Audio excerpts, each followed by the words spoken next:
ये जो है आपका चैप्टर 4 ICSE 10th का फिज़िक्स का है लाइट, उसका डीप पार्ट है critical angle and total internal reflection. ये जो है उसी के मैं लॉन्ग क्वेश्चंस करवाने जा रहा हूँ। 5-5 क्वेश्चंस मैं करवाऊँगा हर लेक्चर में, ताकि ज़्यादा लेक्चर लेंथी ना हो जाए और आप रिवाइज कर सको। देखिए, सबसे पहला है explain the term critical angle with the aid of a labelled diagram.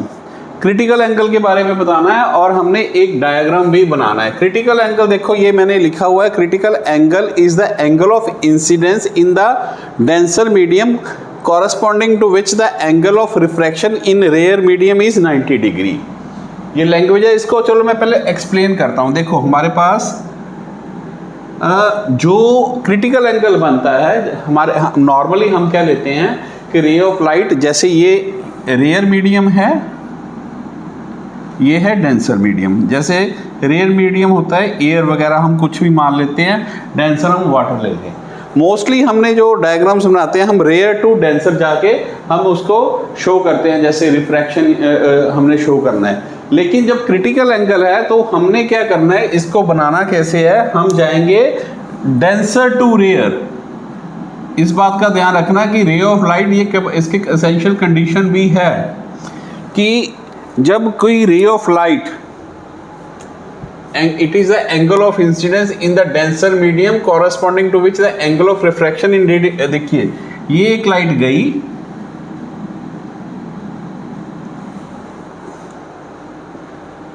खराब हो गया, ये एक लाइट है हमारे पास, रे ऑफ लाइट, ये डेंसर टू रेयर जाएगी, तो उसमें जब उसका एंगल ऑफ रिफ्रैक्शन, देखो हमें पता है जब रे ऑफ लाइट जाती है तो पार्शली रिफ्लेक्ट भी करती है, हम ये भी बना रहे हैं। लेकिन उसका जब ये रिफ्रैक्शन हुई, ऐसे हुई कि जब ये एंगल जब बना, ये वाला आई, तो रिफ्रैक्शन एंगल 90 डिग्री बना, is the angle of incidence. हमने ये क्रिटिकल एंगल किसको बोलेंगे, ये वाले एंगल ऑफ इंसिडेंस को, दिस इज क्रिटिकल एंगल। कब, corresponding to which the angle of refraction, जिसके corresponding angle of refraction in denser medium is 90 degree. ये वाला जो होगा क्रिटिकल एंगल है। Here i equals to angle, i equals to critical angle. क्यों ये angle आई critical angle है, क्यों, because angle of refraction, angle r जो होता है, is 90 degree in rare medium.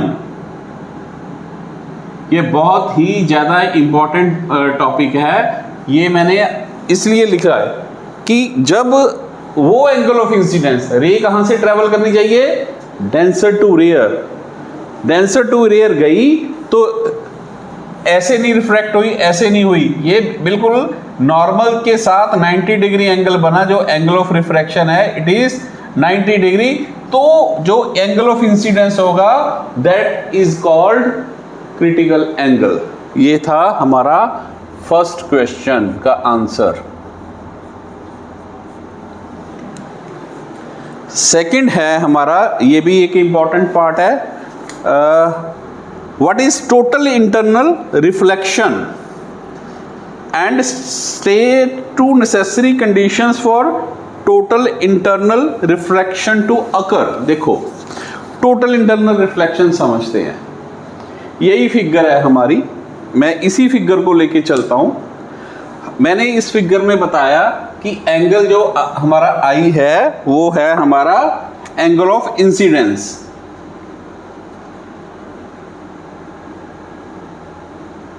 लेकिन अब जैसे कि हम आगे फिर गए, एंगल पहले हमारा एंगल था ऐसे, देखिए सपोज कर लो हमारा एंगल ये था, तो यहाँ पे तो रिफ्रैक्शन हुई होगी। ये एंगल पहले इतना था, फिर थोड़ा बढ़ाया तो रिफ्रैक्शन होगी 90 डिग्री पे। इससे भी ज़्यादा बढ़ा देंगे अगर हम, ये क्या नोट कर रहे हैं, जैसे जैसे एंगल बढ़ा रहे हैं, पहले एंगल ऐसे था, फिर जब क्रिटिकल एंगल बना तो ऐसे आ गया, फिर हमने ये एंगल बढ़ा दिया तो हमारे पास ये रिफ्रैक्शन हुई नहीं। वो जो रे थी, ये वाली रे डेंसर मीडियम में ही डाइवर्ट कर गई, रिफ्लेक्शन होगी, डेंसर मीडियम में ही रहेगी। एंगल ऑफ ये जो है, ये वाली जो है, ये वाला जो पोर्शन है, this is known as total internal reflection when the angle of incidence in the rear medium is greater than critical angle. When the angle of incidence in the denser medium is greater than critical angle, then the ray of light instead going to rear medium, it will reflect in the denser medium. This phenomena is called total internal reflection. कुछ ऐसा ही लिखा हुआ है, देखिए, a ray travels from denser to rear medium, एक ray of light denser to rear medium गई ऐसे, ऐसे गई, एंड ये जो एंगल था उसका ग्रेटर देन क्रिटिकल एंगल, इसका सपोज करो ये क्रिटिकल एंगल था, जब ये यहां पे 90 डिग्री बना तो ये इसका जो एंगल है, ये क्रिटिकल एंगल ये है IC का मतलब critical angle when the angle of incidence equals to angle of critical angle. तो ये जो था, ये वाला एंगल क्रिटिकल एंगल से ग्रेटर हो गया, तो ये रिफ्रैक्ट नहीं होगी, रिफ्रैक्ट होने की बजाय it will reflect back into the denser medium, and this phenomena is called total internal reflection when the angle of incidence is greater than critical angle for the pair of media. For the pair, her media का critical angle की value different होती है, air water की अलग होगी, air alcohol की अलग होगी, अलग अलग वैल्यूज होती हैं। बैक इनटू एंड दैट रे is totally reflected back. Normally reflection में क्या होता है, पार्शियल रिफ्लेक्शन होती है, रिफ्रैक्शन में पार्शियल रिफ्लेक्शन होती है, लेकिन इसमें टोटल इंटरनल रिफ्लेक्शन में ये टोटल ही ये यहाँ से गई और यहाँ पे वापस उसी मीडियम में आ गई, दिस इज डेंसर मीडियम, बाहर निकली नहीं। Then this phenomena is called total internal reflection. ये डायग्राम इसकी आप ये बना दो चाहे वो बना दो, कोई भी डायग्राम बना दो, मैंने एक्सप्लेन किया है। कंडीशन क्या होनी चाहिए, कंडीशन होती है कि rays will start from rare to and move towards denser medium, एक कंडीशन ये है, और दूसरी है angle of incidence should be greater than the critical angle. ये टोटल इंटरनल रिफ्लेक्शन की कंडीशंस है, ये यहाँ लिखी होगी आपकी बुक में भी। Ray must travel from denser to rare medium, वही है, start from denser to rare medium, यानी कि कंडीशंस क्या होगी, कंडीशंस क्या है, नंबर 1, ray of light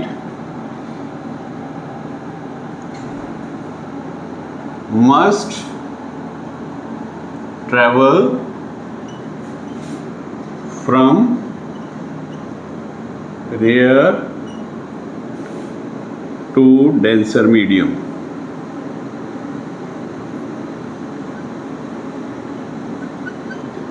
दूसरी condition, angle of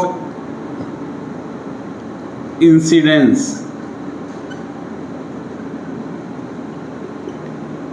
must be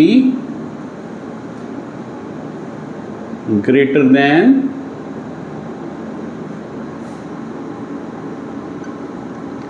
critical angle for the pair of media.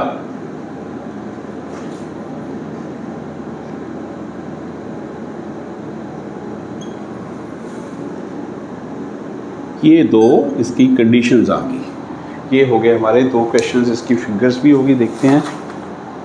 हाँ, अब तीसरा क्वेश्चन है, इसको रेज करते हैं पहले।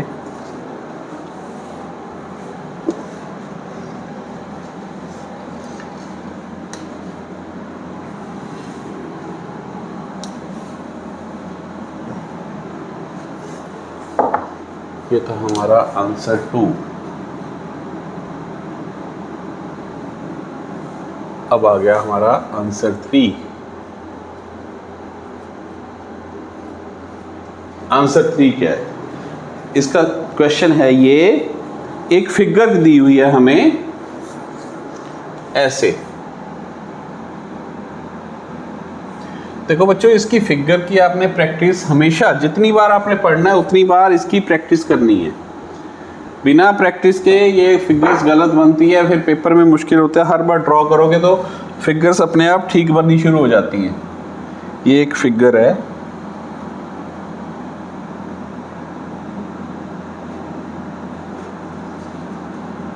और इसकी डायरेक्शन, एरो वगैरह सब का ध्यान रखना है। ये एयर है, ये वाटर है।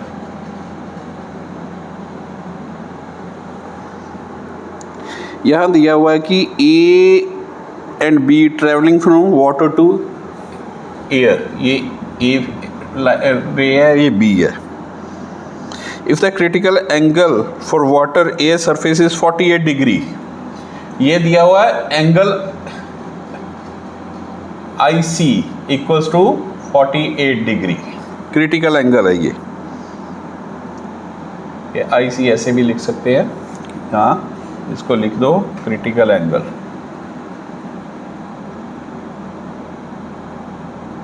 Water to air surface. इसको एक तो रे डायग्राम कंप्लीट करो, ठीक है। दूसरा, state the conditions when the रे will suffer total internal reflection. दूसरा तो यही कंडीशन है, ये दूसरे का, ये तीसरे का जो है बी पार्ट, कंडीशंस तो यही हैं। और अब इसका डायग्राम कंप्लीट करते हैं। देखो ये क्रिटिकल एंगल है, क्रिटिकल एंगल में हमारी क्या होती है, angle of refraction is 90 degree. ये आ गई बी, और इसमें पार्शियल रिफ्लेक्शन भी होगी, पार्शियल रिफ्लेक्शन भी हमने शो करनी है। और ये जो है, ये जब normal angle of incidence equals to 90 degree हो तो रिफ्रैक्शन नहीं होती, तो ये इट विल गो स्ट्रेट। ये इसका सॉल्यूशन हो गया तीसरे का। अब आ जाएगा हमारा चौथा। इसकी कंडीशंस मैंने बता दी, यही कंडीशन है जो पिछले उसमें थी। चौथा है हमारे पास एक फिगर दी हुई है, ये हम करते हैं फोर्थ वन।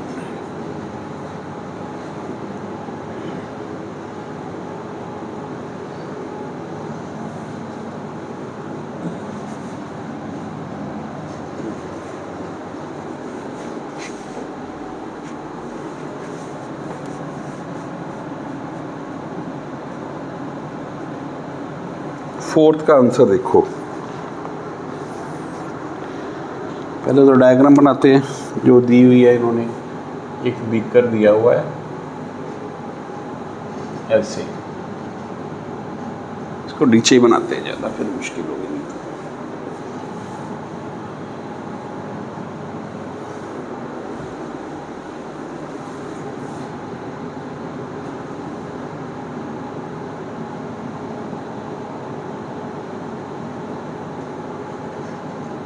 ऐसे बनाया। ये वाटर, मैं पूरा वाटर नहीं बनाऊंगा, लेकिन ये ऐसे इसको शो कर देते हैं। ये यहाँ पे लिख देते हैं, ये वाटर है यहाँ पे, दिस इज वाटर। और 3 रेस दी हुई है हमें।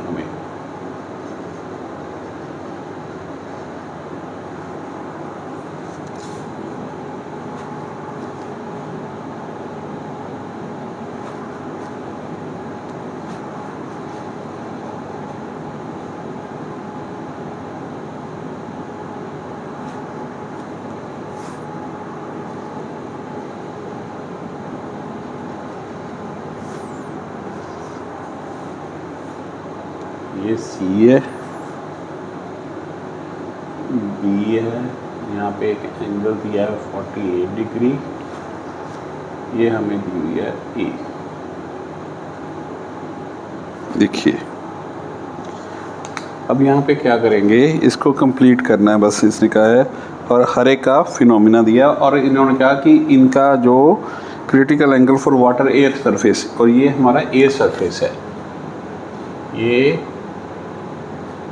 IC for water air surface दिया हुआ है। वाटर एयर सरफेस कितना है, 48 डिग्री है। तो चलो जी, ये तो क्लियर है। अगर ये 48 डिग्री है, हमें B का तो पाथ मिल गया, ठीक है। ये वाला होगा ऐसे, ये देखिए, ये हमारी BI रे B, यहाँ पे क्या हुआ, ठीक है। एक तो ये आ गया, यहाँ पे कौन सा फिनोमिना आएगा, रिफ्रैक्शन है।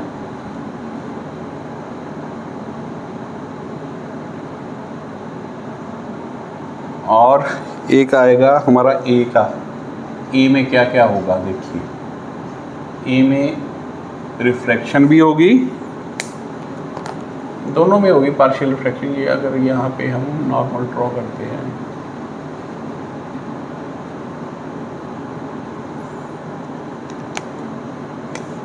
ये स्ट्रेट नहीं गई, थोड़ा सा रिफ्लेक्ट हुआ, और यहाँ पे ये ऐसे आई, ये ऐसे गई, ये ऐसे गई, और यहाँ पे भी हमारी रिफ्लेक्शन हुई, पार्शियल रिफ्रैक्शन एंड रिफ्रैक्शन, ठीक है। ये पार्शियल रिफ्लेक्शन है। अब हमारी जो है ये थर्ड C वाला का क्या है। C में आप देखो, C में क्या हो रहा है, ये 48 है और ये 48 से ज़्यादा है, ये एंगल जो है 48 से ज़्यादा है, तो ये होगी टोटल इंटरनल रिफ्लेक्शन। यहाँ पे क्या हुआ, total internal reflection as angle of incidence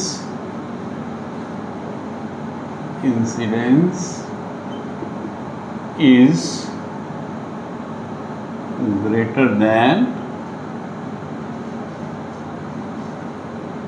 critical angle.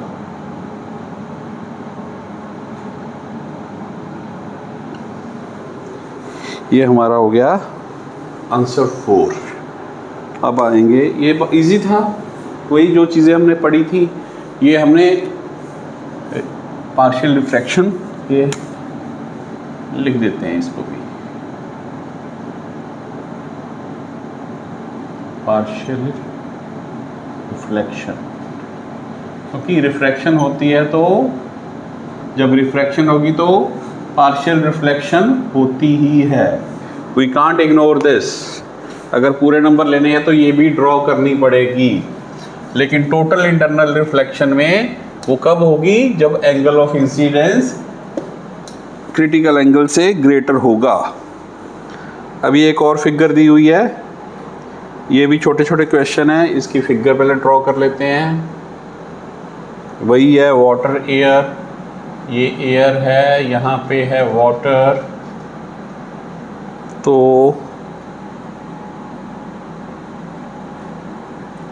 ये हमारा ऐसे आ गया एक,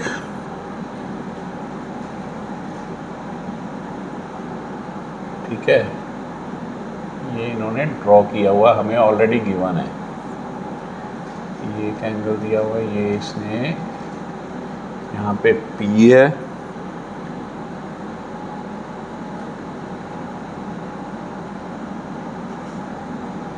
ये R है, यहाँ पे Q है। चलो जी, ये N, ये N डैश।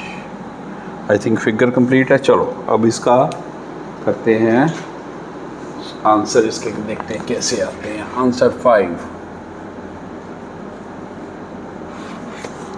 देखिए जी, state the special name given to the angle of incidence PQN। ये PQN को हम क्या नाम देंगे, एंगल PQN का स्पेशल नेम है, ये स्पेशल है भाई बंदा, इसका नाम है क्रिटिकल एंगल। चलो जी, क्यों क्रिटिकल एंगल है? Because this angle is 90 degree and what is this angle? This is angle of refraction. What is the angle of refraction for the refracted रे QS?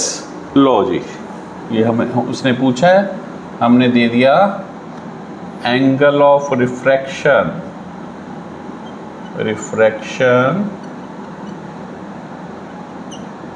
फॉर रिफ्रैक्टेड रे for refracted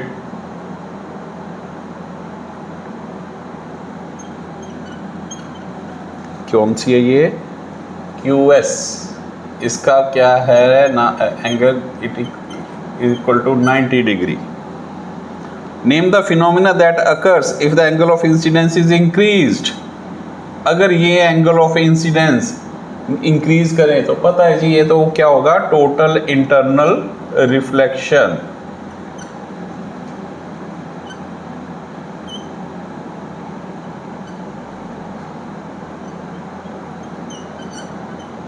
चलो जी, fourth one, ये ABCD करके हैं, चलो इसको ABCD ही लिख देते हैं.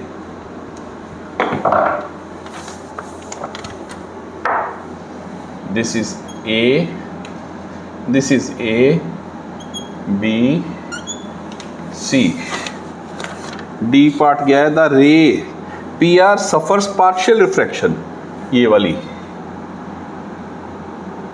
And give reason. PR suffers partial refraction and refraction. ये कहते हैं ये जो PR है रे यहाँ पे, ये पार्शियल रिफ्रैक्शन भी और रिफ्रैक्शन क्यों? Because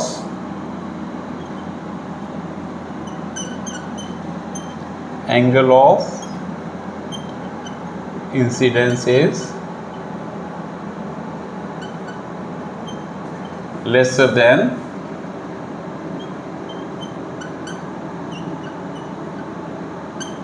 critical angle. तो अगर कम होगा तो रिफ्रैक्शन भी होगी, रिफ्लेक्शन भी होगी.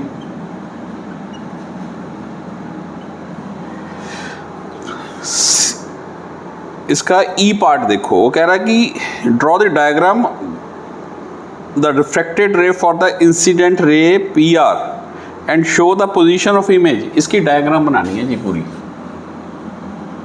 इसकी डायग्राम बनाएंगे और ये बताना है कि ये वाला P की पोजीशन क्या होगी. देखो P की पोजीशन, ये काफ़ी क्वेश्चन आते हैं real depth and apparent depth में ऐसे डायग्राम्स बनाने के. तो हम क्या करेंगे, यहाँ से ना डायग्राम का बनाने का तरीका होता है, यहाँ से एक स्ट्रेट लाइन ले लो, ठीक है. ये एक लाइन हम ड्रॉ करते हैं थोड़ी सी, चलो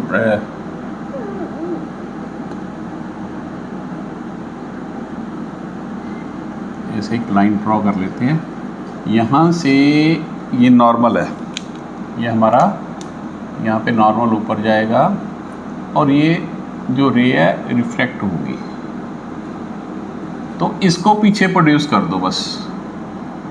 कितनी रिफ्रैक्शन होगी ये देखना पड़ेगा, और वहाँ तक ले आओ जहाँ तक ये हमने लाएंगे. This is the position of the image. ये जो इसकी है पोजीशन होगी, इमेज की पोजीशन होगी. इसको अगर हम बैकवर्ड प्रोड्यूस करते हैं और ये यहाँ पे हम आई बना सकते हैं. This will be the position of the image. और अगर इसको ज़्यादा शो करना तो रिफ्लेक्टेड रे भी शो कर सकते हैं. ये रिफ्लेक्टेड रे किस केस में है? In case of when the angle of incidence is lesser than critical angle, तभी रिफ्रैक्शन भी होगी और रिफ्लेक्शन भी होगी. ये रिफ्रैक्शन हुई है और ये देखो ये एंगल I था, ये एंगल R हो गया और ये एंगल ऑफ रिफ्लेक्शन है. ये डबल इसमें फिनोमेना होगा. और जो फिगर बनती है हमेशा, जो रिफ्रैक्टेड रे है उसको बैकवर्ड प्रोड्यूस करो. और कहाँ तक करना है? यहाँ से एक स्ट्रेट लाइन ले लो जहाँ पे पॉइंट पड़ा हुआ है, जहाँ पे ज्वाइन करेगी वहाँ पे उसकी इमेज बनेगी. ठीक है, ये हो गए हमारे 5 क्वेश्चन.